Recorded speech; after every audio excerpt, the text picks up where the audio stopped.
चलो आज इस वीडियो में हम देखते हैं क्रिया। क्रिया का मतलब काम। बात समझने की कोशिश करो। क्रिया का मतलब काम। काम होने का बोध कराने वाला शब्द क्रिया कहलाता है। ठीक है, अब देखो कि पहले हम उदाहरण देखते हैं, बाद में फिर स्पष्ट करा देते हैं। जैसे मैंने आपको अगर कहा कल मैं बंबई क्या बात समझ में आ गई? नहीं ना, क्योंकि इसमें क्रिया ही नहीं है। वाक्य का अर्थ ही नहीं लगता है।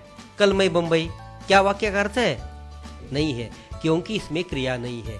अब देखो कि अगर यही वाक्य मैं इस प्रकार कहूं कि कल मैं बंबई जाऊंगा, हाँ, अब वाक्य का अर्थ लग गया, क्योंकि इसमें क्रिया आ गई है ना।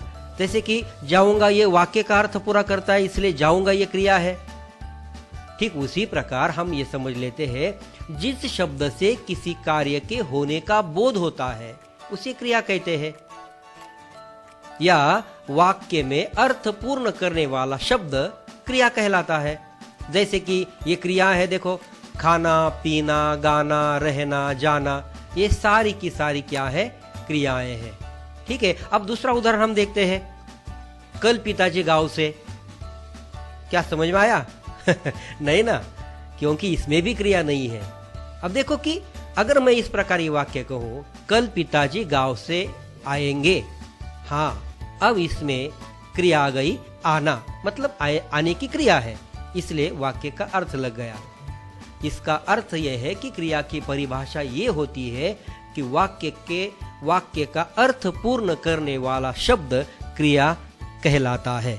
ठीक है, अब देखो कि जो काम करता है वह कर्ता होता है, जो काम करता है वह कर्ता होता है, मतलब जो क्रिया करता है ना। अब उसी प्रकार देखो कि कर्ता जो काम कर रहा है वह कर्म है। बात समझने की कोशिश करो। जो काम करता है वह करता है, और कर्ता जो काम कर रहा है वह कर्म है ना।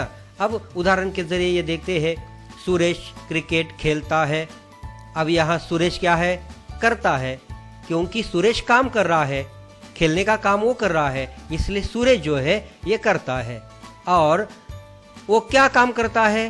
क्रिकेट, मतलब ये कर्म है, और खेलने की क्रिया इसमें आ गई, इसलिए खेलता है ये क्रिया है। सुरेश क्रिकेट खेलता है ना।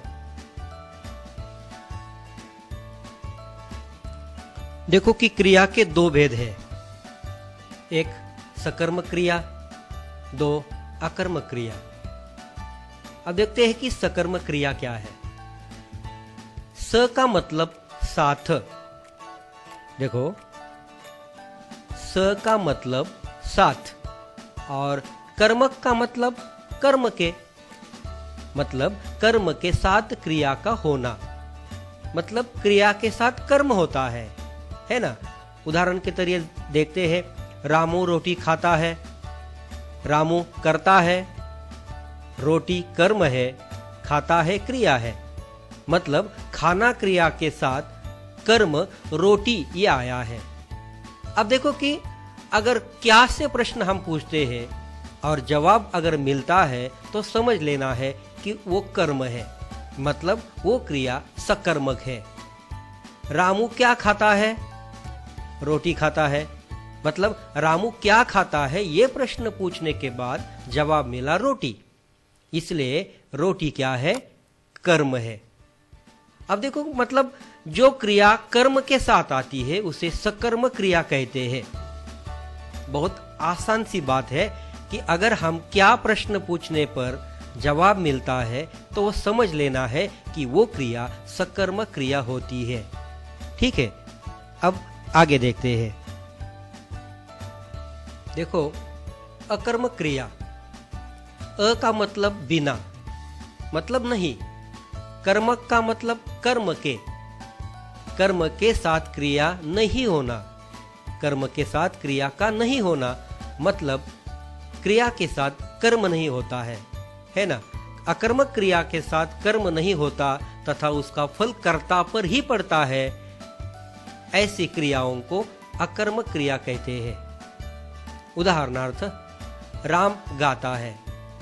अब यहाँ राम करता है, गाता है क्रिया है, मतलब गाता है ये जो क्रिया है इसके साथ कर्म नहीं आया है, कर्म का अभाव है, इसलिए कर्ता क्रिया का फल राम पर ही पड़ता है, मतलब कर्ता जो है उस पर ही पड़ता है। इसका मतलब इस वाक्य में कर्म न होने के कारण ये क्रिया अकर्मक क्रिया है। देखो कि क्या प्रश्न पूछने पर अगर जवाब नहीं मिलता है तो वह क्रिया अकर्मक होती है। अब यहाँ हम प्रश्न पूछ कर देखते हैं, राम क्या गाता है? जवाब नहीं मिलता है, इसलिए इसमें कर्म नहीं है, अर्थात ये क्रिया अकर्मक क्रिया है। ठीक है दोस्तों, नए नए वीडियो देखने के लिए या आने वाले मेरे वीडियो देखने के लिए मेरा चैनल जरूर सब्सक्राइब कीजिए। धन्यवाद।